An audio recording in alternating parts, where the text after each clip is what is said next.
யாக்கோபின் நிருபத்திலிருந்து நாம் கற்று வருகிறோம். யாக்கோபு எழுதின பொதுவான நிருபம் 1ஆம் அதிகாரம்.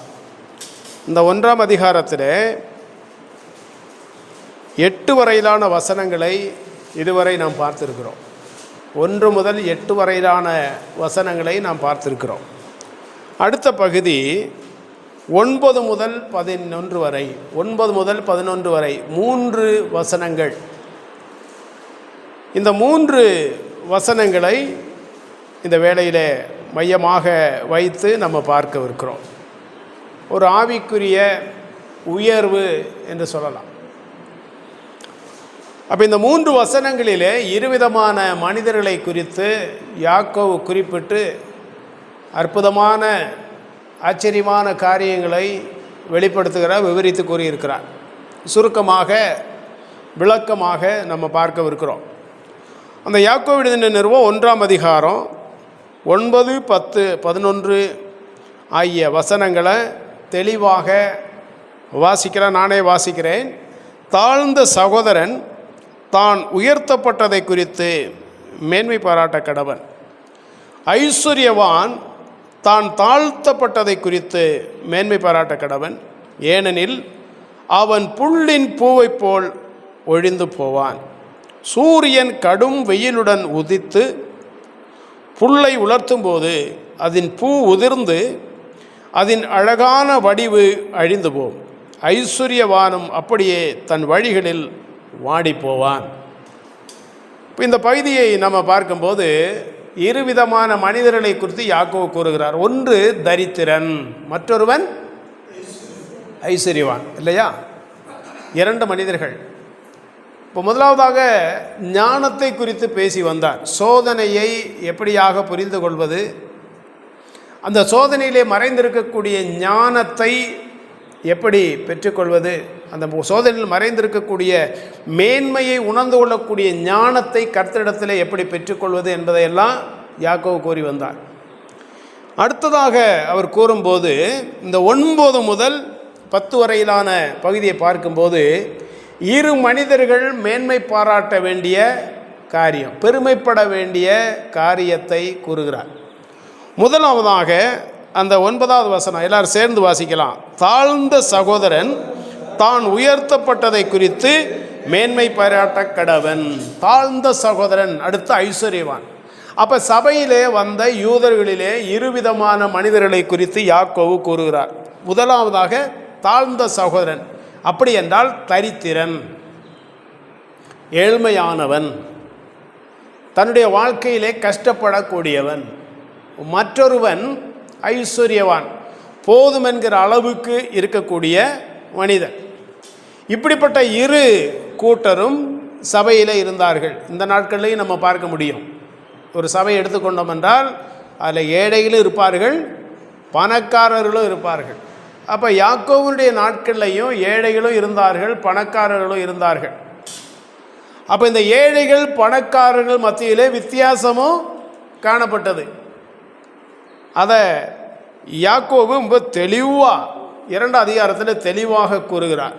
உங்கள் சபையில் வரும்போது பணக்காரனுக்கு ஒரு இடம், ஐஸ்வர்யவானுக்கு ஒரு இடம், ஏழைக்கு ஒரு இடம் நீங்கள் கொடுக்கக்கூடாது. எல்லாரையும் ஒரே மாதிரி பாரு, சரிசமமாக பாரு. இந்த நாட்கள் அப்படி இருக்கா? பணக்காரராக இருந்தால் அவர் தான் மூப்பர். அவன் ஏழையாக இருந்தால் அவன் எவ்வளோ வேத அறிவு இருந்தாலும் அவரை மூப்பராக்குவோம், முக்கியத்துவம் கொடுப்போம், செய்ய மாட்டான். ஒரு அறிவும் இருக்காது, வேதத்தை பற்றி கொஞ்சம் கூட தெரியாது, ஆனால் சபையில் மூப்பராக இருப்பார். ஏன் அப்படின்னா அவர்கிட்ட பணம் இருக்குது, பதவி இருக்குது. ஆவிக்குரிய காரியத்தில் அப்படியெல்லாம் பார்க்கக்கூடாது.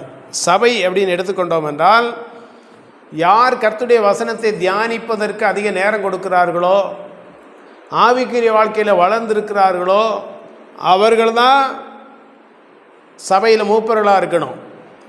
1 தீமோத்தேயுவில் சொல்லப்பட்டிருக்கிற தகுதி உடையவர்கள். ஆனால் பணம் மட்டும்தான் தகுதி.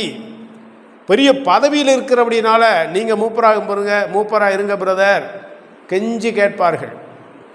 இன்றைக்கி நடந்துக்கிட்டு தான் இருக்குது. அதெல்லாம் அநியாயம், சபையிலே நடக்கக்கூடிய அநியாயம். பணம் இல்லாதபடியினால வேத அறிவு உள்ள விசுவாசிகள் கூட புறக்கணிக்கப்படுகிறார்கள். இது உண்மையான ஒன்று. இப்படிப்பட்ட சூழ்நிலையில் யாக்கோபு இங்கே என்ன சொல்கிறாருன்னா, தாழ்ந்த சகோதரன் தான் உயர்த்தப்பட்டதை குறித்து மேன்மை பாராட்ட கடவன். எதில் உயர்த்தப்பட்டிருக்கிறான்? தாழ்ந்த சகோதரன், ஏழ்மையான ஒருவன் சபையில் இருக்கிறான். எதிலே உயர்த்தப்பட்டிருக்கிறான்? அப்போ சபையில் வந்தவுடனே பணக்காரனாக மாறிவிட்டானா? ஏழைகளை பணக்காரர்களாக மாற்றுவது தான் இயேசு கிறிஸ்துவின் வேலையா அப்படின்னு கேட்போம் என்றால் இல்லவே இல்லை. வேதத்தில் நம்ம புதிய ஏற்பாட்டில் ஒரு இடத்துல கூட புதிய ஏற்பாட்டு சபையிலே வரக்கூடிய விசுவாசிகளை கர்த்தர் பணக்காரராக மாற்றுகிறார் என்று ஒரு வார்த்தை கூட இல்லை, ஒரு வசனம் கூட இல்லை. ஆனால் உள்ளது போதும், உண்ணவும் உடுக்கவும் இருந்தால் போதும் அப்படின்னு பல இடங்களில் நம்ம வாசிக்கிறோம். அப்போ இந்த தாழ்ந்த சகோதரன், தாழ்த்தப்பட்ட சகோதரன் தான் உயர்த்தப்பட்டதை குறித்து மேன்மை பாராட்ட கடவன் அப்படின்னு யாக்கோபு சொல்லும் போது எதிலே உயர்வு, அவன் எதிலே உயர்த்தப்பட்டிருக்கிறான் என்பதை ரொம்ப கவனமாக நம்ம பார்க்கணும்.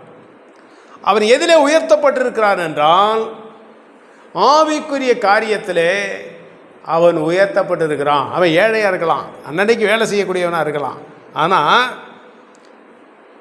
கர்த்தரை நோக்கி அப்பா பிதாவே அப்படின்னு கூப்பிடுறதுக்கு அதிகாரம் பெற்றிருக்கிறான் இல்லையா? மன்னிப்பின் நிச்சயத்தை பெற்றிருக்கிறான் இல்லையா? ரட்சிப்பின் நிச்சயத்தை பெற்றிருக்கிறான் இல்லையா? இந்த உலகத்தில் அவனை பார்த்து சொல்லலாம், ஒன்றும் இல்லாதவன், வெறும் பையன், படிப்பறிவு இல்லாதவன், கல்வி அறிவு இல்லாதவன். ஆனால் தேவ சமூகத்தில் அவன் யார்?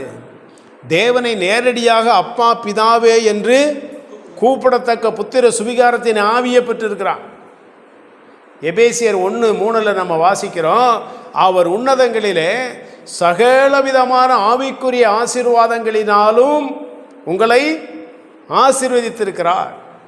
அப்போ தாழ்ந்த சகோதரன், சபையில் இருக்கக்கூடிய தரித்திரனான ஒரு சகோதரன் எதிலே உயர்த்தப்பட்டிருக்கிறான்? நீ தாழ்மையானவனாக இருந்தாலும், சமுதாயத்தில் புறக்கணிக்கப்பட்டிருந்தாலும், ஆவிக்குரிய காரியத்தில் நீ எப்படிப்பட்டவனா இருக்க? உயர்த்தப்பட்டிருக்கிற இல்லையா?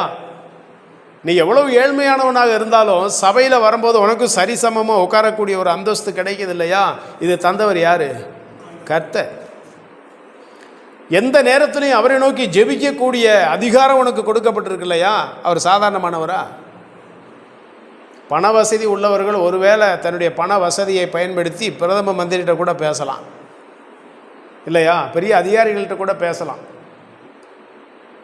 ஆனால் தாழ்ந்த சகோதரன் ஒன்றுமில்லாதவன் வானாதி வானங்களை சிருஷ்டித்த வல்லமையில் கர்த்தரை நோக்கி எந்த நேரத்திலையும் ஜெபிக்கலாம், எந்த நேரத்திலையும் பேசலாம் இல்லையா?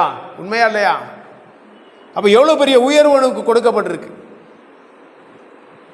எல்லார் மத்தியிலும் எழும்பி நின்று ஸ்தோத்திரம் பண்ண முடியுது, ஜெபிக்க முடியுது. வெளியில் சமுதாயத்தில் செய்ய முடியுமா? வெளியில் செய்ய முடியுமா? ஊருக்குள்ளே செய்ய முடியுமா? இன்றைக்கி ஜாதி சமுதாயம் நிறையா இருக்குது இல்லையா? எல்லா ஜாதிக்கும் ஒவ்வொரு சங்கம் இருக்குது. அதில் தரித்திரனான ஒருத்தன் போய் அந்த சங்கத்தில் எழுப்பி நின்று பேச முடியுமா? விட்டுருவாங்களா? யாரா அவன் உட்கார்றா? அதட்டும் இல்லையா? ஆனால் நம்முடைய சபையை பொறுத்த மட்டும் இல்லை, கர்த்தருடைய ஆலயத்துக்கு வரும்போது யாரும் எழுப்பி நின்று ஸ்தோத்திரம் பண்ண முடியுது, கருத்துக்களை சொல்ல முடியுது. காரணம் என்ன? அந்த தாழ்ந்த சகோதரன் ஆவிக்குரிய காரியத்தில் உயர்த்தப்பட்டிருக்கிறான் இல்லையா? பாவத்திலும் அக்கிரமத்திலும் மரித்தவர்களாக இருந்த நம்மை தேவன் உயிர்ப்பித்திருக்கிறார். இந்த உலகத்தில் பெரிய பெரிய கல்விமான்களுக்கு கூட கிடைக்க முடியாத ஆசீர்வாதத்தை, ஆவிக்குரிய கண்களை கர்த்தர் நமக்கு திறந்திருக்கிறார். இதை விட பெரிய உயர்வு வேணுமா? போன வாரமெல்லாம் நான் கேரளா சென்று திரும்ப வரும்போது பார்த்தா ஒரு வினாடிக்கு ஒரு காரு சித்திரைக்கு எல்லாம் சபரிமலைக்கு போகிறாங்களாம். எல்லாம் படித்த ஆட்கள், பண வசதி உள்ளவர், கோடீஸ்வரர்கள். ஆனால் இன்னும் ஆவிக்குரிய கண்கள் திறக்கப்படலை. ஆவிக்குரிய மூடனாக தான் இருக்கிறான், அறிவில்லாமல் தான் இருக்கான், ஞானம் இல்லாதவனாக இருக்கான். கர்த்தர் யார் என்பதை அறிந்து கொள்ளலை, உண்மையான சிருஷ்டிகர் யார் என்பதை அறிந்து கொள்ளலை.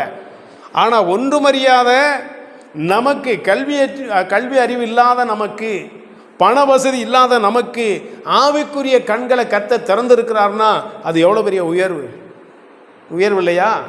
அப்போ யாக்கோபு சொல்கிறாரு, தாழ்ந்த சகோதரன் தான் உயர்த்தப்பட்டதை குறித்து மேன்மை பாராட்ட கடவன். அப்போ நான் என்ன நினைக்கணும்? என் தரித்திரத்தை குறித்து நான் கவலைப்படக்கூடாது, எனக்கு ஒன்றுமே இல்லையேன்னு கவலைப்படக்கூடாது. எனக்கு இந்த உலகத்தில் ஒன்றும் இல்லை எனப்பட்டாலும் எனக்கு ஏசு இருக்கிறாரு. என்னுடைய பொக்கிஷம் யார்? ஏசு கிறிஸ்து தான். என்னுடைய ஐஸ்வர்யம் யார்? ஏசு கிறிஸ்து தான். என்னுடைய பணம் யார்? ஏசு கிறிஸ்து தான். என்னுடைய கல்வி, என்னுடைய செல்வம், என்னுடைய ஞானம், புகழ் எல்லாமே ஏசு கிறிஸ்து தான். அதை எண்ணி சந்தோஷப்படணும், அதை எண்ணி மேன்மை பாராட்டணுமா, அதை எண்ணி மேன்மை பாராட்டணும். நம்ம அதில் மேன்மை பாராட்டுவதில்லை. ஏசு கிறிஸ்துவை குறித்து சொல்லணும்னா நம்ம என்ன செய்கிறோம்? வெட்கப்படுகிறோம். ஏசு கிறிஸ்து அவர் தான் எங்கள் அப்பா, வெட்கப்படுறோன்னு சொல்லுறதுக்கு. அவர் தான் எஜமானன் சொல்லுகிறதுக்கு வெட்கப்படுகிறோம். இங்கே பாருங்கள், தேர்தல் வரப்போது அவன் இந்த 2 வீலரில் அந்த கட்சி கொடியை வைத்துக்கொண்டு என்ன செய்கிறான்? தெரு தெருவா கொஞ்சம் கூட வெக்கம் இல்லை, கொஞ்சம் கூட கூச்சம் இல்லை. ஆனால் நித்தியமான பிதாவாயை தொழுது கொள்ளுகிற நீங்களும் நானும் பல நேரங்களில் வெட்கப்படுகிறோம். அவர் தான் நித்தியமான சந்தோஷம், நித்தியமான சொத்து, நித்தியமான ஆஸ்தி அவர் தான். அப்படிப்பட்ட தேவன் நம்ம என்ன செய்திருக்கிறார்? உயர்த்தி இருக்கிறார். அப்போ உயர்த்தப்பட்டிருக்கிறோமா இல்லையா? சொல்லுங்கள், உயர்த்தப்பட்டிருக்கிறோமா இல்லையா? உயர்த்தப்பட்டிருக்கிறோம். ஆவிக்குரிய வாழ்க்கையிலே மற்றவர்களை விட நம்ம வித்தியாசமானவர்கள், உலகத்தாரை விட வித்தியாசமானவர்கள், நித்தியத்தை குறித்ததான நம்பிக்கை உடையவர்கள். அப்போ நம்முடைய தரித்திரத்தை குறித்து கவலைப்படாமல், நம்ம தரித்திரராக இருந்தாலும் ஆவிக்குரிய காரியத்திலே தேவன் நம்மை உயர்த்தி இருக்கிறார் இல்லையா, அந்த உயர்வை குறித்து மேன்மை பாராட்டணும். இப்போ பேதுருவை எடுத்துக்கொள்வோம். மத்தேயு 19ஆம் அதிகாரத்தில் 27, 28 ஆகிய வசனங்களை வாசித்தோம்னு சொன்னால், வசனங்களை நானே சொல்லி அப்படியே விளக்குகிறேன். ஏசு கிறிஸ்துவை பார்த்து பேதுரு கேட்குறான், நாங்கள் உமக்காக எல்லாவற்றையும் விட்டு வந்தோமே அப்படின்றான், எங்களுக்கு என்னத்தை கொடுப்பீர்? அப்போ ஏசு கிறிஸ்து சொல்லுகிறார், மறுமையில் அதற்கான ஆசீர்வாதத்தை உனக்காக நான் வைத்திருக்கிறேன். மறுமையில் நான் வைத்திருக்கிறேன், என்னை பின்பற்றி வந்தபடினால. இப்போ உள்ள ஊழியர்கள்னால் என்ன கேட்போம்? பின்பற்றி வந்தால் எனக்கு எந்த இடத்துல ஃப்ளாட்டுக்கு வாங்கி கொடுப்ப, எந்த பட்டணத்தில் வீடு வாங்கி கொடுப்ப தான் கேட்பான். ஏசு கிறிஸ்து பூமிக்குரிய காரியங்களை சீஷர்களுக்கு வாக்களிக்கலை, வாக்கு தத்தம் பண்ணவே இல்லை. மறுமையை பற்றி தான் சொன்னார். நீ என்னை பின்பற்றி வா, மறுமையிலே நீ என்ன செய்வ? பல மடங்கு ஆசீர்வாதங்களை நீ பெற்றுக்கொள்வாய். அந்த பேதுரு இதை நம்பி தொடர்ந்து இயேசு கிறிஸ்துவை பின்பற்றி போகிறான். அப்போஸ்தலர் 2ஆம் அதிகாரம் 41வது வசனத்தை வாசித்தோம்னு சொன்னால், ஆதி சபை யார் மூலமாக உருவாகுது? பேதுருவின் பிரசங்கம். கர்த்தர் யாரை பயன்படுத்தினாரு? ஒரே அடி, ஒரே பிரசங்கத்தில் எத்தனை பேர் ரசிக்கப்பட்டான்? 3000 பேர். ஒரு மீன் பிடித்துக்கிட்டு இருந்தவன், எல்லாரும் புறக்கணிக்கப்பட்டு மீனவனாக இருந்தவன். மீனவர்கள் நம்ம ஊரில் எல்லாம் சில இடங்களில் போய் பார்த்தா மீனவர்கள் அப்படின்னு சொன்னால் பக்கத்தில் போகவே கொஞ்சம் அச்சமாக இருக்கும். ஏன்னா வாடை அடிக்கும். தவறாக சொல்லலை, கொஞ்சம் வாடை இருக்கும் அந்த மீன் தொழில் செய்கிற அப்படின்னால. கடலூர் பகுதியிலலாம் போய் பார்த்தா ரொம்ப மோசமாக இருக்கும். பஸ்ஸில் ஏறி யாத்திரை பண்ணாலே அந்த மீன் விற்கிறவங்கெல்லாம் அந்த பஸ்ஸில் யாத்திரை பண்ணுவான், ரொம்ப வாடையாக இருக்கும். ஒரே ஒரு முறை போனேன், பார்த்துருக்கேன். இப்போ பேதுரு எப்படிப்பட்டவர்? கல்வி அறிவற்றவர், கலாச்சாரம் இல்லாதவர், சாதாரண மீனவன், தன்னுடைய வயிற்று பிழைப்புக்காக மீன்பிடி தொழிலை செய்து வந்தவர். இப்போ ஆவிக்குரிய சபை, தேவாதி தேவனுடைய ராஜ்யம் கட்டப்படுவது யார் மூலம் கட்டப்படுது? இது உயர்வா இல்லையா? அப்போ பேதுரு எதில் சந்தோஷப்பட்டான்? இப்போ பேதுருக்கு எவ்வளோ சந்தோஷம் இருக்கும். ஆண்டவர் சொன்னார், பேதுருவே நீ மீன் பிடிக்கிறவனா இருக்கிற, இனி உன்னை மனிதர்களை. இப்போ மீன் பிடிக்கிறது ஈஸி, மனிதனை பிடிக்க முடியுமா? எவ்வளோ கஷ்டம். ஆனால் ஒரே பிரசங்கத்தில் 3000 பேரை கர்த்தருக்குள்ளாக நடத்தினான்னு சொன்னால் பேதுருக்கு எவ்வளோ சந்தோஷம் இருந்திருக்கும். அன்றைக்கி இரவில் தூங்கியிருப்பாரா? சந்தோஷத்தில் தூங்கியிருக்க மாட்டார் இல்லையா? ஒரே பிரசங்கத்தில், கர்த்தாவே 3000 பேர் ரட்சிக்கப்பட என்னை பயன்படுத்தினீரே. தாழ்த்தப்பட்ட பேதுரு உயர்த்தப்பட்டான் இல்லையா? எதில் உயர்த்தப்பட்டான்? ஆவிக்குரிய காரியத்தில் உயர்த்தப்பட்டான். நாமும் கூட அதில் தான் சந்தோஷப்படணும். ஆவிக்குரிய காரியத்தில் நான் உயர்த்தப்பட்டு இருக்கிறேன், அந்த சந்தோஷம் இருக்கணும். அதே பேதுருவை பற்றி வாசிக்கும்போது அப்போஸ்தலர் 5ஆம் அதிகாரம் 15வது வசனத்தை வாசித்தா, இந்த பேதுரு நடந்து போகும்போது வியாதியஸ்தர்களை எல்லாம், பிசாசு பிடித்தவர்களெல்லாம் கொண்டு வந்து தெருவில் போடுவாங்க. பேதுரு நடந்து போகும்போது அவன் நிழலாவது படுமா எல்லாரும் எதிர்பார்த்தாங்களாம். எவ்வளோ பெரிய மேன்மை பாருங்க. அவன் யார்? மீனவனாக இருந்தவன். இயேசு கிறிஸ்துவை ஏற்றுக்கொண்டு ஆவிக்குரிய வாழ்க்கையில் வராமல் இருந்திருந்தால் அந்த உயர்வு கிடைக்குமா? யார் ராணி தள்ளி நின்றான், மீன் பிடிக்கிற கூட்டத்தில் வந்து நிற்கிற, ஓரமாக நின்றா, வாழை அடிக்குது சொல்லுவான்ல. இங்கே பேதுருடைய நிழலாவது படணுமே அப்படின்னு எதிர்பார்க்குறான். அதுதான் கர்த்தர் கொடுக்குற உயர்வு. இன்னும் 10ஆம் அதிகாரத்தை வாசித்தோம்னா 25ஆம் வசனத்தில் கொர்நேலி வீட்டுக்கு போகிறாரு. கொர்நேலி யார்? இராணுவத்தில் பெரிய ஒரு அதிகாரி. பேதுருவு கல்வி அறிவில்லாதவர். இந்த பேதுரு கொர்நேலிய வீட்டுக்கு வரும்போது இந்த கொர்நேலியை ஓடி சென்று பேதுருடைய பாதவடியில் விழுகிறான், காலில் விழுகிறான். யார்? இராணுவ அதிகாரி. பேதுரு சொல்கிறாரு, காலில் எல்லாம் நீ விழ வேணாம், எந்திரிப்பா, நான் மனுஷன்தான். இந்த உயர்வு எப்படி வந்தது? தாழ்த்தப்பட்ட சகோதரன் தான் உயர்த்தப்பட்டதை குறித்து மேன்மை பாராட்ட வேணும். எவ்வளோ பெரிய மேன்மை இல்லையா? பேதுரு இயேசு கிறிஸ்துவை ஏற்றுக்கொள்ளாமல் எழுந்திருந்தா இந்த மதிப்பு கிடைக்குமா? இன்றைக்கி நம்மளும் எந்த இடத்துக்கு போனாலும் வாங்க பிரதர் சொல்கிறாங்கல்ல இல்லையா? கும்பலிலாம் ஒரு முறை எல்லாம் லைனில் நிப்பாட்டி எல்லாரும் ஆளுகளை பரிசோதனை செய்தாங்க. செக்கப் நடந்துச்சு. நானும் போனேன். சூட்கேஸை தர அப்படின்னா சூட்கேஸை திறந்தேன். முதல்ல மேலாக அப்படி வேதாகம் இருந்தது, பைபிள் இருந்தது. பார்த்த உடனே நீங்கள் எதுக்கு இங்கே வந்தீங்க, போங்க, உங்களையெல்லாம் நாங்கள் பரிசோதிக்க வேண்டிய அவசியம் இல்லை, போங்க. அந்த மேன்மை எப்படி வருது? கர்த்தரால் வருது இல்லையா? அப்போ உலகம் நம்மளை தரித்திரதா இருந்தாலும் கிறிஸ்து நமக்குள்ளே இருக்கிறார் என்று சொல்லும்போது நமக்கு ஒரு மதிப்பு கிடைக்குது. தாழ்த்தப்பட்ட சகோதரன் ஆவிக்குரிய காரியத்திலே உயர்த்தப்பட்டதை குறித்து மேன்மை பாராட்ட கடவன். இன்னும் நிறைய பேரை நம்ம உதாரணம் சொல்லலாம் இல்லையா? பிலிப்பு எப்படிப்பட்டவன்? அவனும் சாதாரணமானவன் தான்.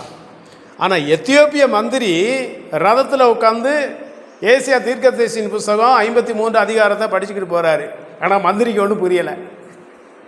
ஆனால் பிலிப்பு போன உடனே பிலிப்பு அந்த ரதத்தோடு கூட ஓடி போய் அவருக்கு அது விளக்கம் சொன்ன உடனே அந்த மந்திரி சொல்கிறாரு, சரி வா, என் கூட வா, அந்த மறைந்திருக்கிற சத்தியங்களை வெளிப்படுத்தி சொல்லு. அப்போ இயேசு கிறிஸ்துவை குறித்து பிலிப்பு வந்து சொல்கிறாரு. ஏசு 53 அதிகாரத்தில் உள்ள இயேசு கிறிஸ்துவை வெளிப்படுத்தின போது அந்த எத்தியோப்பியா மந்திரி அந்த பிலிப்பின் கையிலே என்ன செய்கிறாரு? ஞான ஸ்நானம். பாருங்கள், அவரு எவ்வளோ பெரிய மந்திரி இல்லையா? பிலிப்பு சாதாரணமானவன். அப்போ பிலிப்புக்கு எவ்வளோ சந்தோஷம் இருந்திருக்கும் இல்லையா? எவ்வளோ பெரிய ஒரு சந்தோஷம். அப்போது தாழ்த்தப்பட்ட சகோதரன் தான் உயர்த்தப்பட்டதை குறித்து மேன்மை பாராட்ட கடவன். அப்போ எதில் மேன்மை பாராட்டணும்? ஆவிக்குரிய காரியத்தில் தான் நம்ம மேன்மை பாராட்டணும். தேவன் என்னை மன்னித்திருக்கிறார், தேவன் என்னை உயர்த்தி இருக்கிறார், வேதத்தை வாசிக்கக்கூடிய தியானிக்கக்கூடிய ஞானத்தை தந்திருக்கிறார். இன்றைக்கி சபையில் அமர்ந்திருக்கிறோன்னா நம்ம அனைவருமே ரொம்ப படிக்காதவர்கள் தான். நான்லாம் உசிலம்பட்டியில் போர்டு ஹை ஸ்கூலில் 10ஆவது வகுப்பு தான், கவர்மெண்ட் ஸ்கூலில். அது நல்லா படிக்கலை. எல்லாருமே அப்படி தான் இருக்கோம். ஆனால் இன்றைக்கி வசனத்தை எல்லாராலும் பேச முடியுதில்ல. இங்கே இருக்கிற எல்லாரும் வசனத்தை, அந்த வசனம் யாருடையது? கர்த்தர் சாதாரணமானவரா? வானாதி வானங்களை படைத்த அண்ட சராசரங்களை சிருஷ்டித்த கர்த்தாதி கர்த்தருடைய வசனத்தை, அவருடைய வார்த்தையை விளக்கி கூற இங்கே இருக்கிற அனைவருக்கும் முடியுது. இது உயர்வா இல்லையா? அந்த உயர்வை குறித்து நம்ம என்ன செய்யணும்? ஆமாம், இப்போ நம்ம தேனி ஜில்லா கலெக்டர்கிட்ட போய் இந்த வசனத்தை விளக்குங்கன்னு சொன்னால் விளக்குவாரா? வசனம் என்னன்னே புரியாது. ஆனால் நம்மளால் புரிந்து கொள்ள முடியுது. அந்த உயர்வு எப்படி வந்தது? கர்த்தர் தருகிறார். அப்போ யாக்கோபு என்ன கூறுகிறார் என்றால், சகோதரனே, நீ தரித்திரனாக இருக்கலாம், நீ ரொம்ப ஏழ்மையானவனாக இருக்கலாம், ஆனால் ஆவிக்குரிய காரியத்தில் நீ உயர்த்தப்பட்டதை குறித்து எப்போதும் என்ன செய்யணும்? உன் மேன்மை எங்கே இருக்கணும்? ஆண்டவருடைய காரியத்தில் தான் இருக்கணும். ஆவிக்குரிய காரியத்தில் நீ மேன்மை பாராட்டு. உலக காரியமெல்லாம் என்ன செய்யும்? அழிந்து போகும். அடுத்த வசனத்தை வாசிக்க நேரம் இருக்குமான்னு தெரியலை. அடுத்த வசனத்தை வாசிக்கலாம். 10வது வசனம், 1ஆம் அதிகாரம் 10வது வசனம். ஐஸ்வர்யவான் தான் தாழ்த்தப்பட்டதை குறித்து மேன்மை பாராட்ட கடவன், ஏனெனில் அவன் புல்லின் பூவை போல் ஒழிந்து போவான். இப்போ அந்த சபையில் இருக்கிற தரித்திரன் ஆவிக்குரிய வாழ்க்கையில் உயர்த்தப்பட்டதை குறித்து மேன்மை பாராட்டணும். அடுத்து பணக்காரர்களை பார்த்து சொல்கிறாரு, ஐஸ்வர்யவான் தான் தாழ்த்தப்பட்டதை குறித்து, அது எப்படிங்க தாழ்த்தப்பட்டதை குறித்து எப்படி மேன்மை பாராட்டுறது? எப்படி இவன் தாழ்த்தப்பட்டான்? இயேசு கிறிஸ்துவை ஒருவன் ஏற்றுக்கொள்ளும் போது அவன் எவ்வளோ பெரிய ஐஸ்வர்யவானாக இருந்தாலும் அவன் சபைக்கு வரும்போது எல்லாரோடையும் ஒன்றாக தான் அமரணும், சரிசமமாக தான் அமரணும். அவனுக்குன்னு தனிப்பட்ட இடம். ஆனால் ரசிக்கப்படுவதற்கு முன்பதாக ஒரு பணக்காரர் வந்து நம்மோட உட்காருவாரா? நம்மளை பார்த்தா ஏளனமாக பார்ப்பார், வெறும் பையன், ஒன்றுமில்லாதவன். ஆனால் ரட்சிக்கப்பட்ட ஒரு ஐஸ்வர்யவான் ரட்சிக்கப்பட்டு சபைக்குள்ளே வரும்போது அவன் ஐஸ்வர்யவான் என்பதை மறந்துடணும். நான் தான்ப்பா பெரிய ஆள், எனக்கு தனி இடம் வேணும், அதெல்லாம் எதிர்பார்க்க முடியாது. அவன் சபைக்குள்ளே வரும்போது அந்த இடத்துல உனக்கு உயர்வு இல்லை, உனக்கு ஒரு தாழ்வு தான். உன் நிலைமை எப்படிப்பட்ட நிலைமை உலகத்தில். ஆனால் சபைக்குள்ளே வரும்போது எல்லாரோடு நீ அமர வேண்டி இருக்கிறது. அது சாதாரணமான ஒன்று அல்ல, எல்லாராலையும் அதை ஏற்றுக்கொள்ள முடியாது. இன்றைக்கி பட்டணத்தில் எல்லாம் சிட்டி ஏரியாவில் எல்லாம் போய் பார்த்தோம்னு சொன்னால் பண வசதி உள்ளவர்கள் மிகப்பெரிய பண வசதி உள்ள சபைகளுக்கு தான் செல்வார்கள். சாதாரண சபைக்கு அங்கே போனால் என் மதிப்பு போயிரும்பா. நீ தாழ்த்தப்படணும், நீ தாழ்வாக இருக்கணும், இல்லையா? இப்போ மத்தேயு எழுதின சுவிசேஷத்தில் நம்ம வாசித்து பார்ப்போமானா, அங்கே ஒரு பணக்கார வாலிபன் வருவான். 19ஆம் அதிகாரத்தில் இருக்குது. இந்த பணக்கார வாலிபன் வந்து ஆண்டவரை புகழ்ந்து பேசுகிறான். அப்போ ஆண்டவர் சொல்கிறார், நீ கற்பனையில் கைக்கொள். நான் சிறு வயது முதல் இந்த கற்பனையிலெல்லாம் கை கொண்டு வந்தேன். அப்போ ஆண்டவர் சொன்னார், இன்னும் ஒரு குறை வந்துட்டு இருக்குது. உனக்கு இருக்கிற ஐஸ்வர்யம் எல்லாவற்றையும் விற்று, சொத்தெல்லாம் விற்று தரித்திரருக்கு கொடுத்துட்டு வா அப்படின்னாரு. இவன் மிகுந்த ஐஸ்வர்யவானாக இருந்தபடினாலே மனமடிவாகி திரும்பி போயிட்டான், ரட்சிப்பை இழந்துட்டான். தன்னைத்தான் தாழ்த்துவதற்கு அவனுக்கு விருப்பம் இல்லை. காரணம் என்ன? அவன் எதை பார்த்தான்னு சொன்னால், ஆவிக்குரிய ஆசீர்வாதத்தை விட பூமிக்குரிய ஆசீர்வாதம் தான் முக்கியம் அப்படின்னு நினச்சிட்டான். ஆனால் ஆவிக்குரிய ஆசீர்வாதம் தான் நிலையானது. தரித்திரன் இருக்கிறார் இல்லையா, அந்த தரித்திரனுக்கு கொடுக்கப்பட்டிருக்கிற அந்த ஆவிக்குரிய ஆசீர்வாதம் நிலையானது. ஐஸ்வர்யவானாய் இருக்கிற ஒரு சகோதரன் உன் ஐஸ்வர்யத்தை மறந்து, உன் ஐஸ்வர்யத்தை முக்கியப்படுத்தாமல் இயேசு கிறிஸ்துவுக்கு முக்கியத்துவம் கொடுத்தா அதுதான் நித்தியமானது. உன் ஐஸ்வர்யம் இன்னைக்கு இருக்கும், நாளைக்கு போயிடும், இல்லையா? அப்போது ஐஸ்வர்யவான் தன் தாழ்த்தப்பட்டதை குறித்து, நான் எல்லாவற்றையும் விட்டுட்டு வந்திருக்கிறேன். ஆண்டவருக்குள்ளே வந்தோன்னா என்ன செய்தேன்? ஆதி பக்தர்கள் அப்படி தான் செய்தாங்க. இயேசு கிறிஸ்துவை ஏற்றுக்கொண்ட உடனே எல்லாவற்றையும் ஆசையையும் விட்டுட்டு வந்தாங்க. இன்றைக்கு விசுவாசிகள் இயேசு கிறிஸ்துவை தேடுறதே ஐஸ்வர்யத்தை சம்பாதிக்கத்தான், பணம் சம்பாதிக்கத்தான். அப்படி ஒரு குரூப் இருக்குது. கிறிஸ்தவனா மாறிட்டால் பணம் வரும், இல்லையா? கிறிஸ்தவனா மாறிட்டால் ஐஸ்வர்யனா மாறிடலாம், அப்படி ஒரு குரூப் இருக்குது. அவங்கெல்லாம் மேன்மை பாராட்ட முடியாது, இல்லையா? எவன் ஒருவன் கிறிஸ்துவ நிமித்தம் ஐஸ்வர்யத்தை விட்டு வருகிறானோ, ஐஸ்வர்யத்திற்கு முக்கியத்துவம் கொடுக்காமல் சுவிசேஷத்தின் நிமித்தம், சபையின் நிமித்தம், கர்த்த நிமித்தம் எல்லாவற்றையும் இழப்பதற்கு தயாராக இருக்கிறானோ, அவன் எதை குறித்து மேன்மை பாராட்டணும்? என் ஐஸ்வர்யம் போனாலும் போட்டோம், ஆனால் ஆவிக்குரிய வாழ்க்கையை நான் பெற்றுக்கொள்வதற்கு, ஆவிக்குரிய ஆசீர்வாதத்தை பெற்றுக்கொள்வதற்கு நான் தாழ்த்தப்பட்டிருக்கிறேன், இறங்கி வந்திருக்கிறேன். என் மேன்மையை விட்டு, என் மதிப்பை விட்டு இறங்கி வந்திருக்கிறேன். அதில் மேன்மை பாராட்டணும். ஏன் அப்படி மேன்மை பாராட்டணும் அப்படின்னா, அது சாதாரணமான விஷயம் ஒன்றுமில்லை, ரொம்ப கடினமான ஒன்று. அந்த 11வது வசனம் வாசித்து நிறைவு செய்யலாம். சூரியன் கடும் வெயிலுடன் உதித்து புல்லை உலர்த்தும் போது அதன் பூ உதிர்ந்து அதன் அழகான வடிவு அழிந்து போகும். ஐஸ்வர்யவானும் அப்படியே தன் வழிகளில். எவ்வளவு ஐஸ்வர்யவானாக இருந்தாலும் சரி, நீ ஆவிக்குரிய வாழ்க்கையில் மேன்மை பாராட்டாமல், ஆவிக்குரிய காரியத்தின் நிமித்தமாக நீ தாழ்த்தப்பட்டு ஒரு சொத்தெல்லாம் நீ இழந்து போனாலும் சரி, எல்லாவற்றையும் மற்றவர்களுக்கு விட்டு கொடுத்தாலும் சரி, எல்லாவற்றையும் சுவிசேஷத்தின் நிமித்தமாக நான் இழந்திருக்கிறேன்னு சொல்லி அந்த இழப்பில் நீ மேன்மை பாராட்டாவிட்டால் நீ ஞானவான அல்ல, நீ ஆசீர்வதிக்கப்பட்டவனாக இருக்க முடியாது. அது ஏன் அப்படி நீ மேன்மை பாராட்டணும்னா, ஐஸ்வர்யவான் என்ன நினைக்கணும், இந்த உலகத்தில் இருக்கிற ஐஸ்வர்ய நிலையானது அல்ல. எப்படி போட்டிருக்கு பாருங்க, அவன் புல்லின் 10வது வசனத்தில், ஏனெனில் அவன் புல்லின் பூவை போல். யார் ஐஸ்வர்யவான்? ஐஸ்வர்யவான் அவனுடைய ஐஸ்வர்யம் ஒழிந்து போகுமா? சூரியன் கடும் வெயிலுடன் உதித்து புல்லை உலர்த்தும் போது அதன் பூ நல்லா பார்க்குறதுக்கு அழகாக இருக்கு. ஆனால் வெயில் ஏறின உடனே என்ன ஆகுது, அந்த புல் வாட வாட பூ என்ன செய்யுது, உதிர்ந்து போகுது. புல்லும் போயுது, அழகை கொடுக்கக்கூடிய பூவும். அப்போ அந்த புல்லுக்கு அழகு சேர்ப்பது எது? பூ தான். அந்த மேன்மையை கொடுப்பதே பூ தான். இப்போ எல்லாம் கேரள மாநிலத்தில் எல்லாம் போய் பாருங்கள், பசுமையான ஏரியா எதையும் பார்க்க முடியாது. மஞ்சள் நிறமாக வாடி போயிருக்கு, காஞ்சி போயிருக்கு. ஏன்னா வெயில் காலம். இதுதான் மனிதனுடைய வாழ்க்கையும். எவ்வளோ பசுமையானவனாக இருந்தாலும் மனிதன், எவ்வளோ பெரிய ஐஸ்வர்யவானாக இருந்தாலும் ஒரு காலத்தில் அவனுடைய ஐஸ்வர்யம் ஒன்றுமில்லாமல் போகும். அவனும் போயிடுவான். அதுதான் வேதத்தில் சங்கீதத்தில் பல பகுதியில், மத்தேயு 6 அதிகாரம் 30ஆம் வசனம், ஏசாயா தீர்க்கதரிசன புஸ்தகம் 40ஆம் அதிகாரம் 6, 7 ஆகிய வசனங்கள், சங்கீதம் 90 5, 6, 102 11, 103 15, 16, யோபு 14 2, இதையெல்லாம் வாசித்து பார்ப்போமானா மனிதன் புல்லுக்கு ஒப்பிடப்பட்டிருக்கிறான்.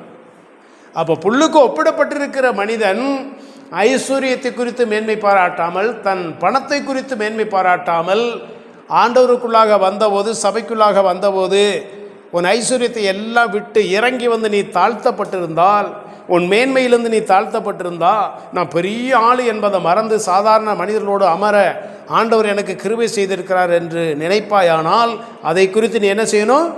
மேன்மை பாராட்டணும். நீ இதுவரை மேன்மை பாராட்டினா உன் பணமெல்லாம் ஒன்றும் இல்லாமல் போச்சு. ஒரு காலத்தில் ஒன்றுமே இருக்காது.